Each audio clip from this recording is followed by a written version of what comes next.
Hello friends, તો આજે હું તમારી સાથે શેર કરવાની છું ગવાર બટાકાનું શાકની રેસીપી. તો અહીંયા મેં કુકરમાં તેલ ગરમ કરવા મૂકી દીધું છે. તો થોડું તેલ ગરમ થાય ત્યારબાદ તેનામાં આપણે 1 ચમચી જેટલો અજમો એડ કરવાનો છે. અજમો બરાબર આપણે શેકાવા દેવાનો છે. તો અહીંયા તમે જોઈ શકો છો કે આપણો અજમો શેકાઈ ગયો છે. હવે તેનામાં આપણે ગવાર ધોઈને નાખી દઈશું. ગવાર અને બટાકાને સાફ પાણીથી ધોઈને પછી આપણે તેનામાં એડ કરવાની છે. તો અહીંયા ગવાર બટાકા મેં નાખી દીધા છે. હવે તેનામાં આપણે સ્વાદ પ્રમાણે મીઠું એડ કરીશું. સ્વાદ પ્રમાણે મીઠું લીધા પછી આપણે તેનામાં અડધી ચમચી જેટલી હળદર એડ કરવાની છે. ત્યારબાદ તેનામાં 1 ચમચી જેટલું ધાણા જીરું પાવડર.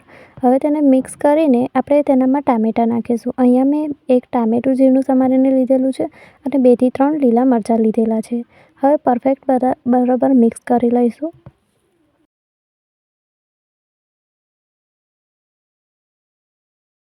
તો અહીંયા ગવાર બટાકા ટામેટાને મિક્સ કર્યા બાદ તેને પાણી નાખ્યા વગર ફરકે જ ચડવા દેવાનું છે. તો અહીંયા વરાળથી ચડે તેના માટે આપણે કુકર પર ઢાંકણું રાખીને તેને થોડીવાર માટે ચડવા દઈશું.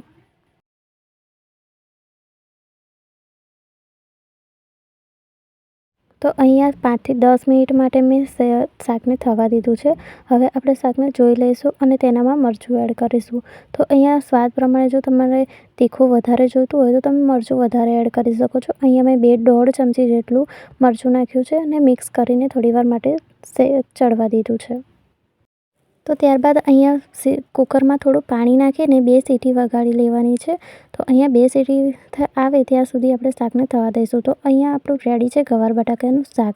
જો તમને રેસીપી પસંદ આવી હોય તો વિડીયોને લાઇક અને ચેનલને સબસ્ક્રાઈબ કરજો.